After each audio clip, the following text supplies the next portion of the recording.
Assalamualaikum warahmatullahi wabarakatuh. Berjumpa lagi dengan saya Yeni Anggelia sebagai presenter pada perbincangan kali ini dan rekan saya Anissa Salsa Al-Zahra sebagai narasumber.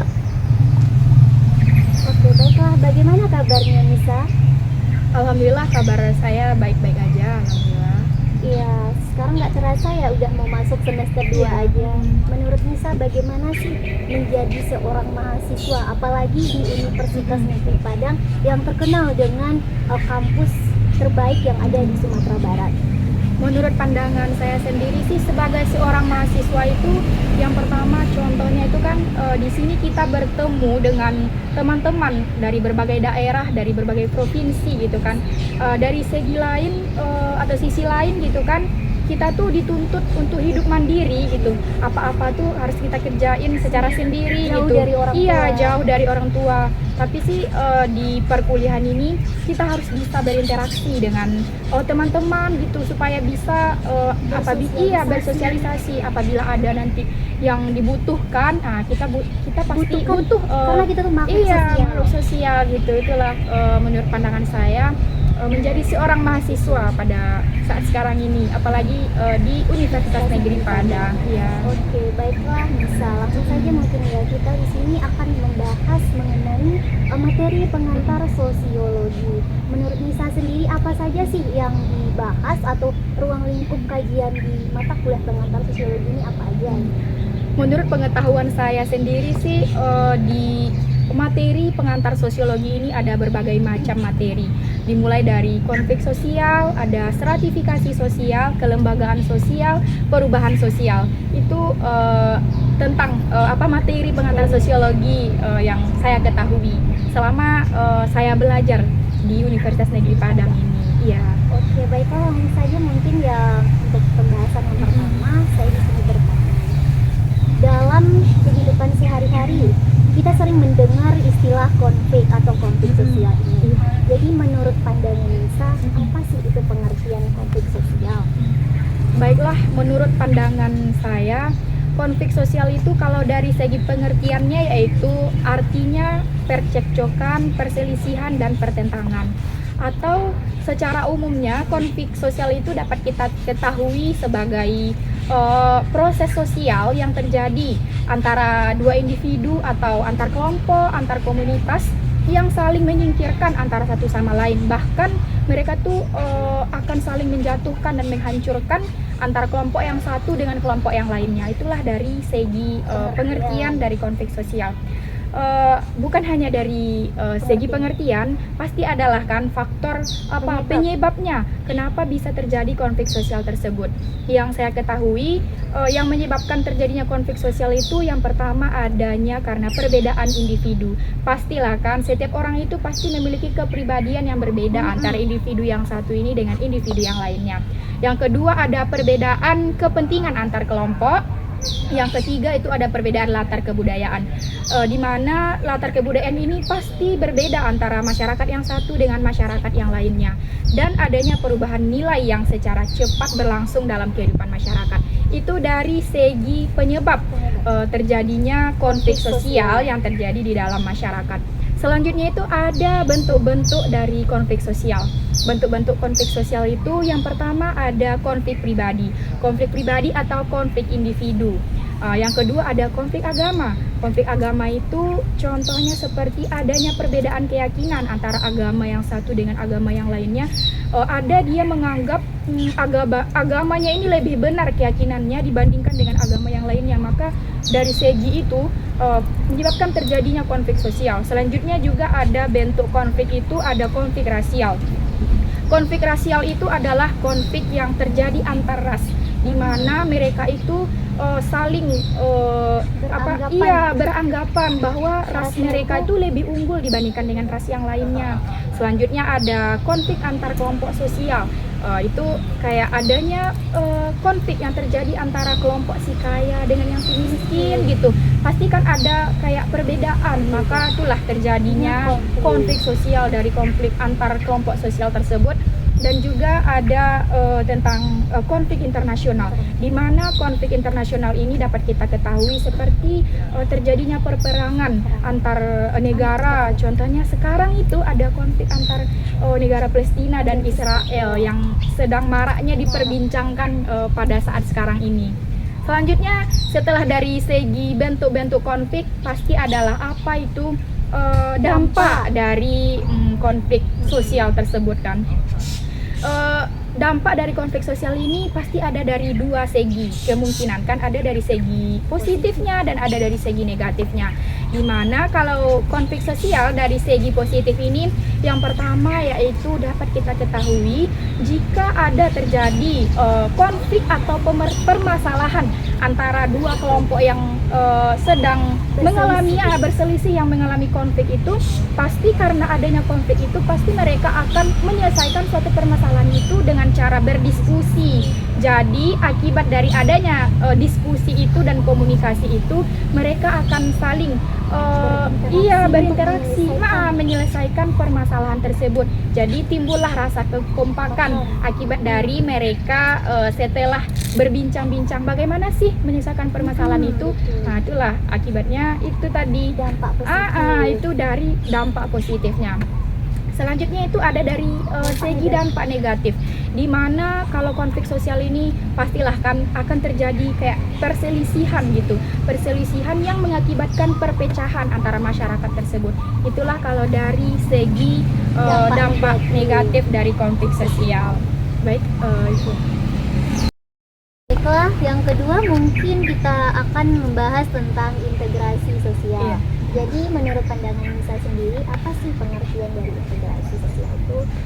Baik, menurut pandangan saya sendiri, integrasi sosial itu adalah penyesuaian atau penyatuan antara dua unsur yang berbeda yang terjadi dalam masyarakat sehingga dapat menciptakan kehidupan masyarakat yang damai, tentram dan sejahtera. Itu dari segi pengertian dari integrasi sosial.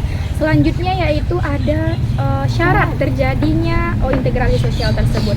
Di mana syarat terjadinya integrasi sosial tersebut, yang pertama yaitu terpenuhinya kebutuhan di dalam masyarakat tersebut.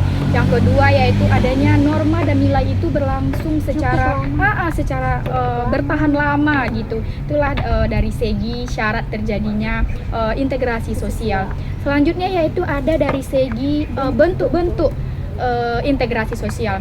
Di sini ada 3 bentuk integrasi sosial. Yang pertama ada integrasi normatif, di mana integrasi normatif ini adalah integrasi yang terjadi atau tercipta dari norma-norma yang ada di dalam masyarakat tersebut. Yang kedua ada integrasi fungsional, ya, integrasi fungsional. Integrasi fungsional itu adalah integrasi yang terjadi atau yang terjadi tercipta akibat adanya nilai-nilai fungsional yang ada di dalam masyarakat tersebut. Dan yang ketiga ada integrasi koersif, yaitu integrasi yang terjadi atau tercipta dari kekuasaan yang dimiliki oleh seorang penguasa. Itu dari segi bentuk-bentuk integrasi sosial. Selanjutnya yaitu ada proses dari integrasi sosial. Di sini ada berbagai macam atau berbagai langkah-langkah dari dapat terciptanya integrasi sosial tersebut. Yang pertama yaitu ada integrasi proses interaksi. Yang kedua ada identifikasi. Yang ketiga itu ada kerjasama atau kooperatif. Yang keempat ada akomodasi. Dan yang kelima itu ada akulturasi dan asimilasi. Itu adalah dari segi proses yang menyebabkan terjadinya integrasi sosial tersebut. Selanjutnya yaitu ada faktor yang menyebabkan terjadinya integrasi sosial. Ada faktor pendorongnya dan ada faktor penghambatnya. Ya kan, pasti ada faktor pendorong, pasti ada penghambat ya. Yang pertama itu ada dari segi faktor pendorong, di mana faktor pendorong yang menyebabkan terjadinya integrasi sosial ini yang pertama karena adanya sikap saling menghargai antara satu masyarakat dengan masyarakat lainnya. Ada juga sikap empati, sikap terbuka terhadap kebudayaan yang masuk, ya, kebudayaan asing gitu. Jadi intinya terbuka dalam hal-hal yang masuk ke dalam masyarakatnya tersebut. faktor. Jadi iya, itu faktor dari pendorong terciptanya integrasi sosial. Selanjutnya itu ada dari segi faktor penghambat ya. Dari segi penghambat pasti kebalikan dari faktor pendorong tersebut, di mana dari faktor penghambat ini pasti tidak ada saling menghargai gitu kan, tidak ada empati dalam masyarakat tersebut, dan juga sikap yang tertutup, nggak terbuka gitu. Iya, tidak menerima dari kebudayaan yang masuk dalam kehidupan masyarakat tersebut. Itulah dari segi faktor pendorong dan penghambat integrasi sosial. Oke, materi selanjutnya kita akan membahas mengenai lembaga sosial dan stratifikasi sosial. Menurut pendapat Nisa sendiri nih, apa itu lembaga sosial? Baik, kalau menurut pandangan saya sendiri, apa itu lembaga sosial? Kalau dari segi pengertian, lembaga sosial itu adalah elemen-elemen yang saling berkaitan dalam masyarakat yang berfungsi atau bertujuan untuk memenuhi kebutuhan masyarakat tersebut dan aktivitas sosial. Itu dari segi pengertian lembaga sosial. Selanjutnya ada dari segi karakteristik atau ciri-ciri dari lembaga sosial tersebut. Yang pertama, lembaga sosial itu memiliki simbol dan ciri khas tersendiri yang menandakan bahwa lembaga apakah itu. Jadi intinya itulah kan, ada simbol, ada ciri khas dari lembaga sosial tersebut. Selanjutnya, lembaga sosial itu bersifat tahan lama. Ada juga ideologinya, ada tradisi, dan juga ada kelengkapan-kelengkapan yang lainnya dalam lembaga sosial tersebut. Selanjutnya, dari segi jenis-jenis lembaga sosial. Di sini ada berbagai macam lembaga sosial ya kan, yang kita ketahui pada saat sekarang ini. Yang pertama itu ada lembaga keluarga. Lembaga keluarga itu adalah lembaga terkecil kan dalam lembaga sosial yang kita ketahui. Setelah itu ada lembaga pendidikan, ada lembaga ekonomi, ada lembaga politik, ada lembaga hukum. Itulah ada lembaga agama. Oh iya, yang nggak kalah penting itu pasti lembaga agama ada juga kan dalam lembaga sosial. Itulah berbagai macam dari segi materi lembaga sosial. Jadi intinya lembaga sosial ini sangat dibutuhkan dan sangat penting dalam kehidupan bermasyarakat. Benar-benar. Oke, selanjutnya mengenai stratifikasi sosial ya. Apa pengertian menurut Nisa sendiri, pengertian stratifikasi sosial itu apa? Baik, kalau menurut pandangan saya sendiri kan, apa itu stratifikasi sosial? Dari segi pengertian, stratifikasi sosial itu adalah pengelompokan yang ada dalam masyarakat itu. Jadi intinya tuh kayak penyatuan, pengelompokan gitu berdasarkan sesuatu. Dapat kita lihat dari segi ada status, ada profesi gitu, ada keturunan, ada kekayaan, dan berbagai macam lainnya. Intinya dapat dijelaskan atau dapat kita ketahui atau dapat kita simpulkan gitu kan, stratifikasi sosial itu adalah pengelompokan atau penyatuan lah yang ada dalam kehidupan bermasyarakat. Selanjutnya itu ada dari segi bentuk-bentuk dari stratifikasi sosial ini. Ada stratifikasi sosial terbuka, ada tertutup, dan ada stratifikasi campuran.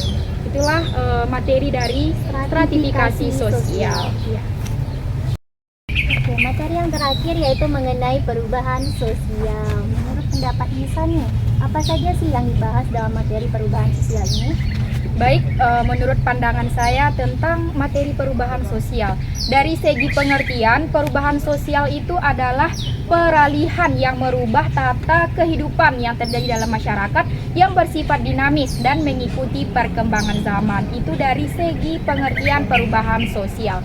Selanjutnya itu ada bentuk-bentuk dari perubahan sosial itu apa-apa aja gitu kan. Yang pertama itu ada perubahan sosial yang berlangsung secara cepat atau kita kenal dengan revolusi. Yang kedua ada perubahan sosial berlangsung secara lambat atau evolusi. Selanjutnya ada perubahan sosial yang direncanakan dan ada pula yang tidak direncanakan, dan juga ada perubahan sosial yang besar dan perubahan sosial yang kecil. Selanjutnya yaitu faktor, apa saja itu faktor pendorong dan penghambat dari terjadinya perubahan sosial yang terjadi dalam kehidupan masyarakat. Yang pertama yaitu ada dari segi faktor pendorongnya. Faktor pendorong dari terjadi perubahan sosial ini dapat kita ketahui. Yang pertama yaitu adanya sikap terbuka yang ada dalam kehidupan masyarakat tersebut. Contohnya menerima kebudayaan yang dari luar itu, kebudayaan asing itu kita terima, tapi itu disaring terlebih dahulu. Diseleksi, difiltrasi gitu kan. Sebelum kita menerima kebudayaan itu baik sih atau enggak gitu kan. Selanjutnya itu sifat masyarakatnya itu sudah kayak kesifatan yang modern gitu, enggak lagi tradisional gitu. Itulah yang menyebabkan perubahan sosial tersebut kan. Selanjutnya itu ada dari segi faktor penghambatnya. Pastilah kan faktor penghambatnya itu kebalikan dari faktor dari kebalikan faktor pendorong. Itu yang pertama adalah sifat masyarakatnya itu masih tradisional gitu. Maksudnya belum berpikir yang lebih modern gitu. Itulah masyarakatnya itu kan. Yang kedua itu ada sistem pengetahuannya yang masih berjalan lambat gitu. Dari segi pendidikannya juga dapat kita lihat kan. Mungkin itulah yang menyebabkan terjadinya perubahan sosial tersebut. Satu lagi ada, yaitu sikapnya yang masih tertutup gitu. Masyarakatnya dia tuh nggak bisa menerima atau masih tertutup lah dengan kebudayaan luar atau kebudayaan asing itu. Yang ingin masuk ke dalam kebudayaan masyarakat tersebut. Itulah dari segi faktor pendorong dan penghambat materi perubahan sosial. Itulah yang dapat saya jelaskan mengenai materi perubahan sosial. Oke, tidak terasa perbincangan kita pada hari ini sudah berlangsung cukup lama. Dan ternyata materi dari pengantar sosiologi ini mengasihkan dan menyenangkan untuk dibahas. Betul sekali. Dari tadi apa saja yang dibahas? Dari setelah kita bincang-bincang kan apa pembahasan dari materi pengantar sosiologi itu, ada konflik sosial, ada stratifikasi sosial, lembaga sosial, dan perubahan sosial. Semoga dari pembahasan dari materi yang sudah dijelaskan oleh narasumber kita pada perbincangan kali ini dapat bermanfaat bagi kita semua. Dan jika ada kesalahan dalam penyampaian materi, kami mohon maaf. Saya Yeni Anggelia sebagai presenter dan Anissa Salsa Azahra sebagai narasumber kita pada perbincangan kali ini pamit undur diri. Wassalamualaikum warahmatullahi wabarakatuh. Sampai jumpa di perbincangan selanjutnya. See you.